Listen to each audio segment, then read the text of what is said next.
Who are the top 10 wide receivers in college football? I'm going to answer that question for you today. We're also going to talk about the ever so growing traction of college football playoff expansion, what that's going to look like, what that should be, and how it's going to transition into what we may see here in the near future. How's it going, everybody? Welcome to Armchair Analysis. I hope you all are having a fantastic start to your week. Today is Tuesday, May 13th, 2025, and we enter the season, well, in just over 3 months. However, I'm going to be with you guys Monday through Friday every week until we enter the college football season. Got some things I'm going to share with you guys today that I've kind of put together and thought about how I'm going to go into this college football season. So make sure you stay tuned. Make sure you stick around if you want to know the latest that's going to happen here at Armchair Analysis and also the latest news around college football. With all that said, let's go ahead and get into today's topics. And we're going to start with the most simple, the college football playoff. It was reported by Yahoo Sports' Ross Dellinger earlier this week that the CFP format was gaining ever so much support from Big Ten and SEC for expansion to 16 teams. What does that expansion look like? That's what we'll get into here. Again, 16 teams. I've said that once already. But how is that going to shape up? The reported format is 4 SEC and 4 Big Ten, 2 ACC and Big 12, 1 group of 6 to include a new Pac 12, and 3 at-large bids. 2, assuming Notre Dame is a consistent player the way they're shaping out and building themselves to be. On top of that, there will be play-in games between the 3 versus the 6 in the SEC and Big Ten, and the 4 versus 5 in the SEC and the Big Ten, to determine who the 4 lock-ins will be, and then we can go on to determine the 3 at large from there. So, why is this a big deal? Well, the ultimate answer is the 2 toughest conferences get the most bids in the playoff. Is there anything wrong with that? No, not particularly. I mean, that's kind of what we see already, is it not?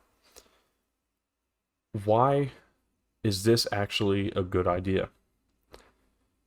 And hear me out if you're one of those that's going to sit back and say that this is terrible. I mean, this isn't college football. College football is dying. Say what you wish, but this is the evolving era that college football is in. This is where college football starts to turn itself into what it's going to be 10 years from now, 20 years from now, when we're old. I'm 25. When I'm 50, what's college football going to look like? I mean, I don't know. What I do know is that I actually prefer this format than the current 12-team format. And let me explain to you exactly why I believe so. And I'm going to explain everything of what I think this format brings to the table that the current one doesn't. And then we'll talk a little further. So first off, the first and most foremost thing that I can say is that having these specific delegations of playoff bids takes out the human element 100%. Because the assumption is when you have 4 SEC, 4 Big Ten, 2 ACC, 2 Big 12, 1 G6, 3 at large. In all of those, the 1 G6 is still going to be the highest ranked group of 6 team. So whether that comes from the Pac 12, the Mountain West, the Sun Belt, the Conference USA, the MAC, whoever conference that comes from, we already have that known. As for the SEC and Big Ten, we know that there are 4 teams going, and we know that the top 2 are automatically locked in. Whoever is the conference championship game, assuming that even exists, whoever gets to the conference championship game goes on. And then you have the 3 versus 6 and 4 versus 5. Presumably, the winners of those 2 games get the other 2 bids. And then we determine the at-large bids, which will be human-based. But everything else in these formats, in this formula, is not really human-based. It's not really opinion-based. It's just, are you top 2 in each conference? Did you win the play-in games in the SEC and Big Ten specifically? And are you the highest ranked Group of 5 team? As for Notre Dame, are you ranked in the top 12 or 16 at this point? Yes? Okay. Human element's gone. We don't have to worry about teams getting snubbed or who the playoff commissioner is. We don't have to worry about any of that for 13 out of 16 teams. 14, again, if Notre Dame is in and we know they're going to be in. That leaves 2 spots that can and will likely be played out by the human element, but that's better than 16. Now, seeding is a whole nother thing that we don't really know how that's going to look. The thought process is that it won't matter who the conference champs are. It'll just be in order of the top 16. Who knows? That's hard to say. I don't want to get into that right now. But it takes out that idea of a team getting snubbed, especially in the Big Ten, SEC. It takes that out. If you're the 3 seed and you lose to the 6, and then you don't make it, you lost your chance. You were in position. You had to go play for it, and you didn't earn it. You know what you got to do. Plain and simple. If you know you got to be one of the top 6 teams in the Big Ten to go on and have a chance at the playoff, then you know you got to be top 6. If you know you got to be top 2 in the ACC or Big 12, then you know you got to be top 2. You know you got to be the best Group of 5 team, Group of 6 team, no matter what, whether it's this format or the next. You know what you need to do. And if you end up falling out of an at-large spot, then it's because you didn't take care of business. The other thing is the regular season matters, more so now than ever, and which it should, because college football's regular season, unlike a lot of other regular seasons, has these big-time matchups week in, week out. Every Saturday, there is one matchup that means more than all the others. And sometimes there's 4 or 5 matchups that mean more than all the others.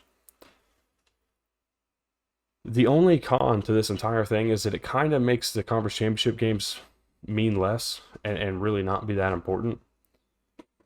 Does it matter that much to me? No. I mean, we haven't seen them be important anyways. I mean, all 4 teams that were conference champs that got the byes all got eliminated in the second round, in the quarterfinals. So it didn't particularly matter as it stood anyways.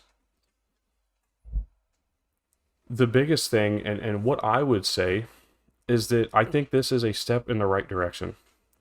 I don't like the 12-team format because of the way it lays out, because it doesn't reward anything. Well, it rewards conference champions, which is the only thing I wish the 16-team format that was laid out kind of proposed.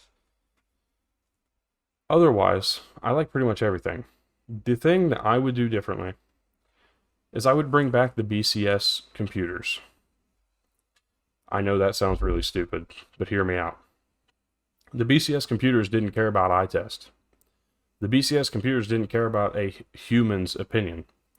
They cared about the numbers that were put into them and the formulas that were put into them to then determine who the best 2 at the time when the BCS National Championship exists, who the best 2 teams were to play for a championship.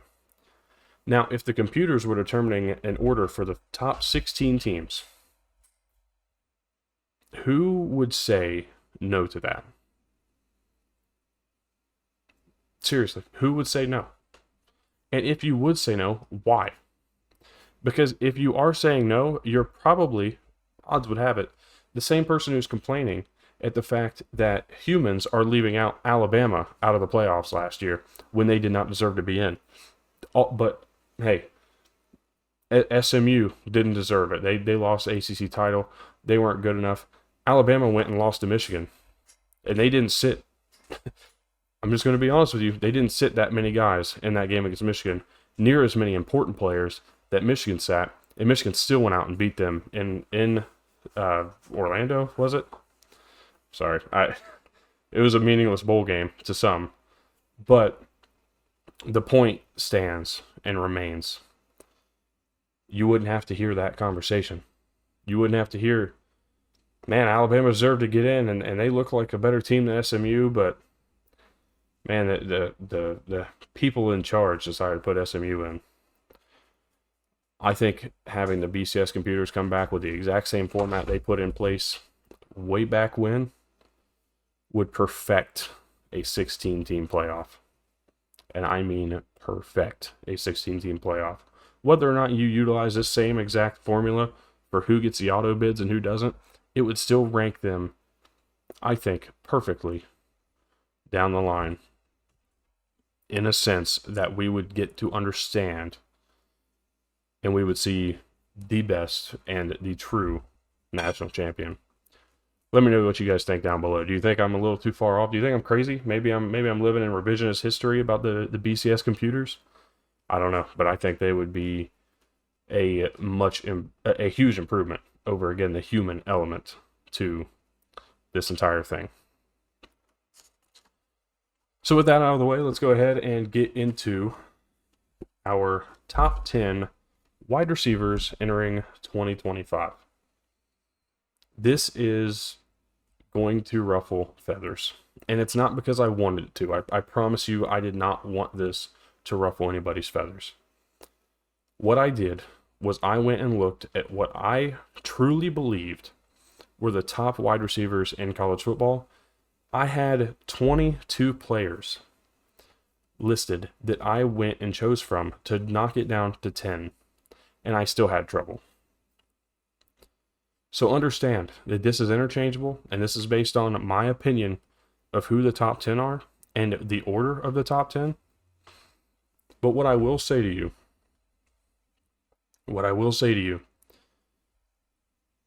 is that everybody I'm going to mention here today has potential to put themselves into this top 10. And I'm sure there's even some that I left off of this 22 player list. Understand how many wide receivers there are at the FBS level. We're bound to forget somebody. Okay, I'm not too proud to say that I don't think I don't think this is perfect, but I think it's good. Understand what I'm saying to you? I don't think it's perfect. I don't think anything I do is perfect, but I think it is a good list, and I think it does get the point across of who players are, and I'm going to explain to you exactly why I did what I did with all of these guys. I'm going to start at number 1 because I think it's the most obvious. Usually I go back and forth, depending upon what I think.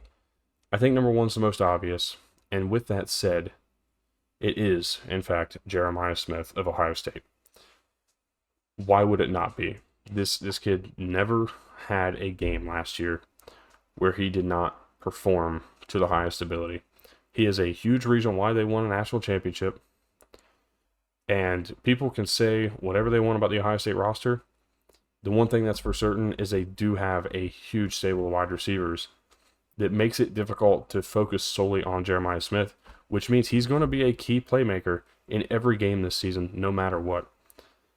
A big-time add for the OSU offense, and whoever the first-year quarterback's going to be in this system, whether it's Julian Sayin, whether it's Lincoln Keenholz, or whether it's Tavian St. Clair, who is a big-bodied quarterback out of Bellefontaine, Ohio, who I think could end up being the starter. My personal take is it's going to be Julian Sayin, but any of those three are lucky to have the receiving room they are facing and that they get to throw the ball to. They also have a great tight end in Max Clare they're going to get the ball to. C.J. Donaldson comes in at running back and is going to add a interesting element to the offense. Ohio State's not going anywhere in 2025. It may take them a little bit of time to get figured out what they're going to be and their identity. But early on, understand that the identity is going to be number 4. At number 2, I am putting Eric Singleton of Auburn. Formerly Georgia Tech, and he was fantastic for Georgia Tech. I mean, he made a lot of huge plays and did a lot of big things for that offense last year, which was led in most part by Haynes King at quarterback. He's going to transfer over to Auburn and Hugh Freeze's offense and be the guy that they're expecting to step up to put this Auburn team in position to be a playoff team in 2025 with the offense led by Jackson Arnold. If these two can get together and put this offense in position to win football games, which has been their biggest issue really over the course of the Hugh Freeze era, has been offense. I know it's surprising, but it just has not worked out. The player personnel has not worked out the way they've expected it to.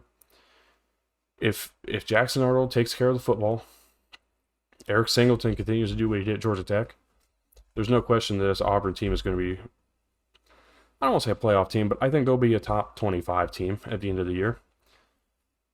I think Eric Singleton's a top 2 wide receiver in college football. When I went through this and put the effort that I put into this, that is who in my heart I had at number 2. At number 3, I have Jordan Tyson of Arizona State. He was in an offense that had so many reasons to be excited in 2024. You bring back 2 of the main 3. The only thing that's going out is Cam Scatterbo. You got a good offensive line, or at least a good portion of the offensive line returning, and you bring back Jordan Tyson to be a great pass catcher for Sam Leavitt. Arizona State, I think, is dangerous. Again, in 2025, I think they're going to be a team that's competing to win this conference. He is my number 3 wide receiver. Again, Jordan Tyson of Arizona State. At number 4, I got Eric Rivers, formerly of FIU, now at Georgia Tech. I mean, who better to fill in the shoes of Eric Singleton than Eric Rivers? I think Rivers is going to be a big piece to this offense, helping out with guys like Malik Rutherford on the other side of him. Haynes King coming back.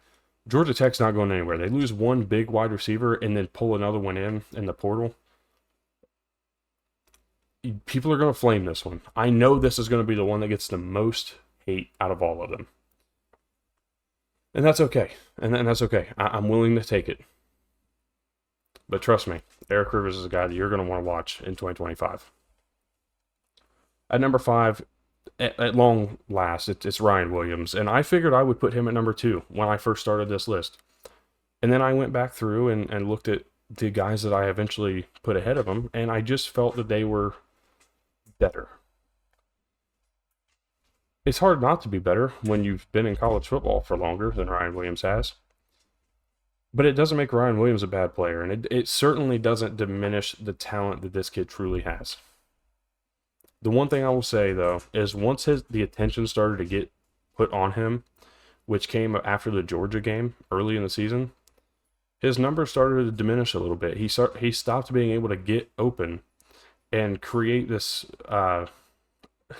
create that separation necessary to put himself really take that step forward and be able to still be that difference maker. A lot of their games, he would walk away.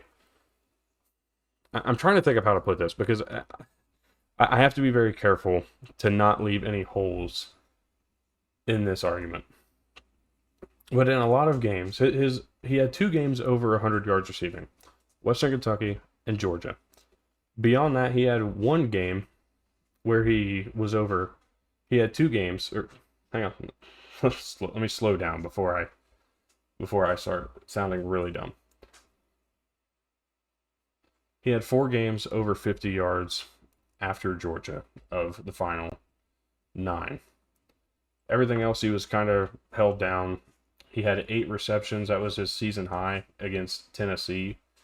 Again, where he had 73 yards receiving. He played well in those games. But there were other games that it just felt like he kind of disappeared. And teams focused on him so much to where the Alabama offense just didn't get going.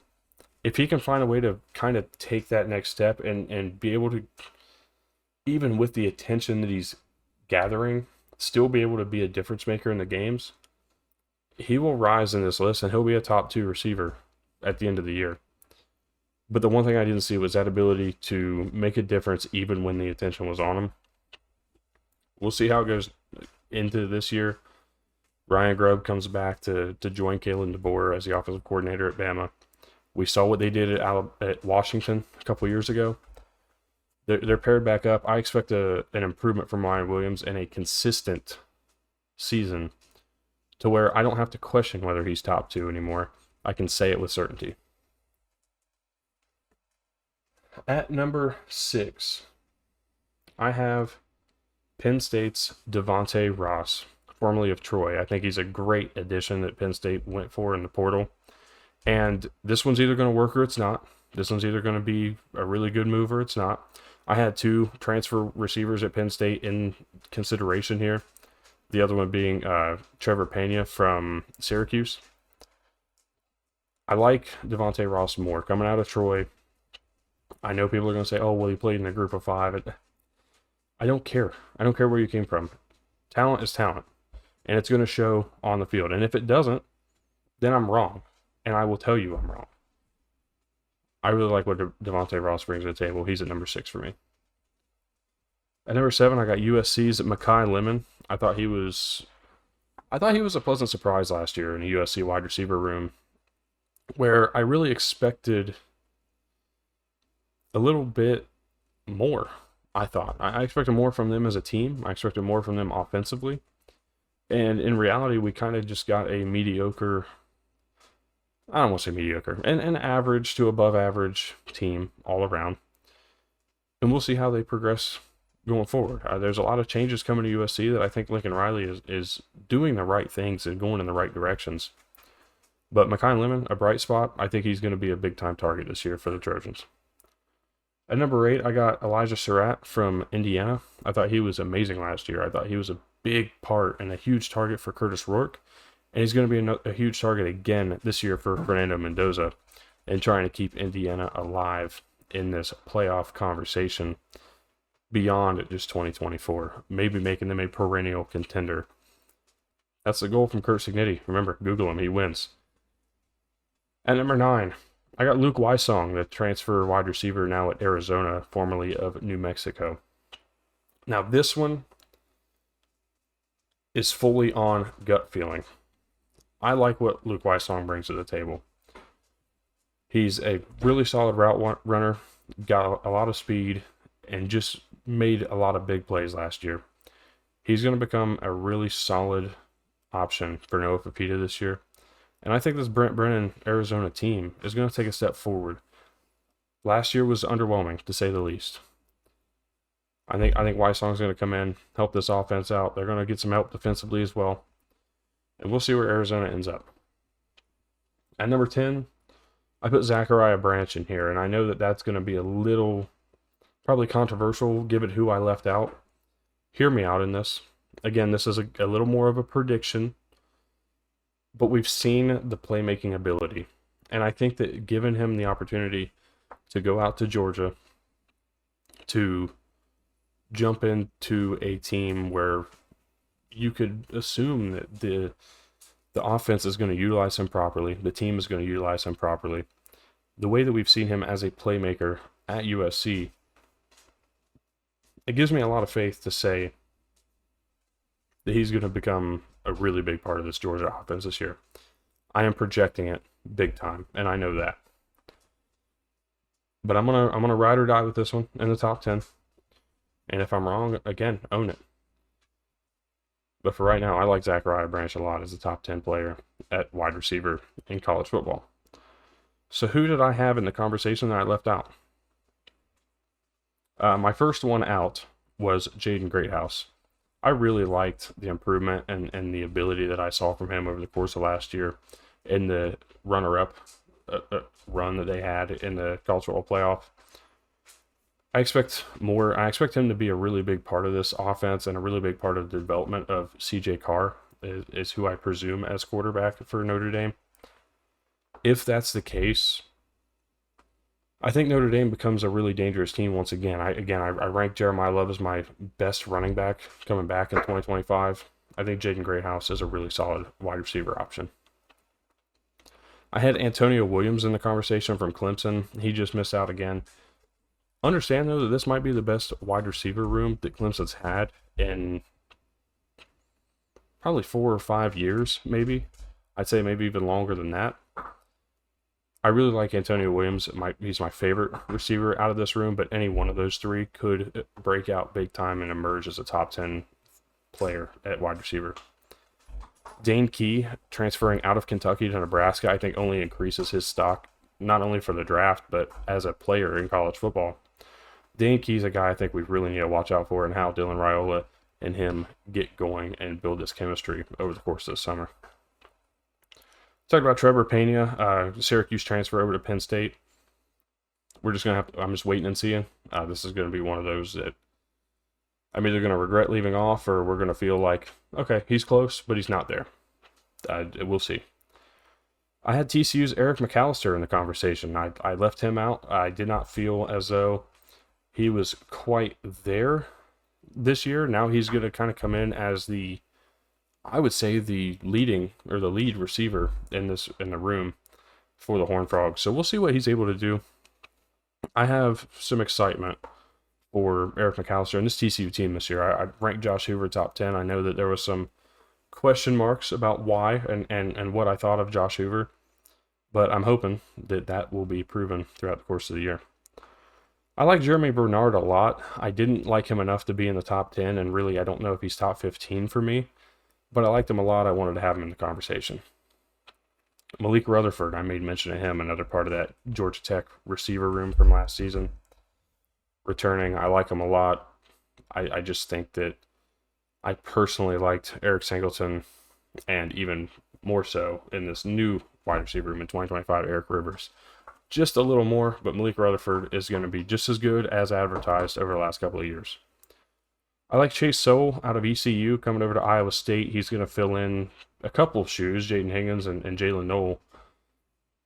He'll be a fun one to watch with Rocco Beck this year out there in Ames. I had Ty Felton of Maryland in this conversation. Cam Vaughn, a transfer from Jackson State to West Virginia. I think he's going to mesh really well with Nico Marchiol. Noah Thomas, the transfer to Georgia from Texas A&M, he was in this conversation. And I think he's going to be a really big part of that offense at Georgia, much like I feel with Zachariah Branch.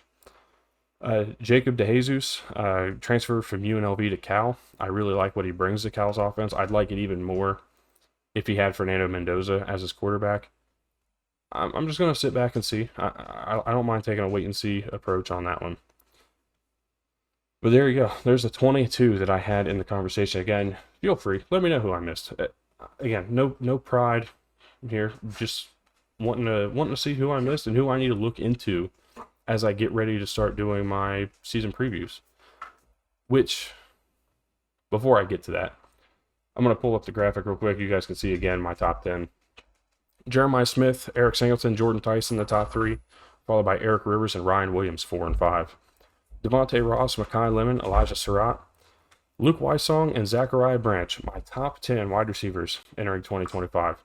Let me know what you guys think of that list again in the comments below. I'll be posting those on social medias where, if you are so inclined, you can go ahead and follow me. All those social medias are there on the bottom left-hand corner of your screen. You can also find those links down in the description below. And if you do take the time to go over there and follow, greatly appreciated. If you don't, no hard feelings. I appreciate you still tuning in and viewing this episode. I'm making a slight scheduling update, change to what my original plan was going to be. I'm going to start my team previews on June 1st. That is June 1st. In 19 days. It'll come out on a Sunday, funny enough. Didn't plan it like that. I actually hadn't even looked at a calendar. But my goal is to put them out on June 1st. Give me enough time to then do the backup content at the end of the non-playing season that I want to get in, whether that with being conference previews, playoff previews. I want to do my college football road trip. If I had all the money in the world, where would I go each week of the college football season? And then I also have a handful of other plans that I want to get out there as well as we lead into like week 0 and of course week number 1. So I hope you guys will join me on this journey. Again, every episode comes out weekdays, 1 p.m. Eastern time here on this channel. It's the only place to find the full show. You can find clips and all that stuff over on TikTok, Instagram, X. You can find all of my graphics and everything else that I post. And you can interact with me however you wish on those sites. So I thank you guys so much for tuning in. Tomorrow, top 10 tight ends. That was a tough list for me. I went solely on feel with that one, and I'm really excited for how that turned out because it's a little bit different than the usual.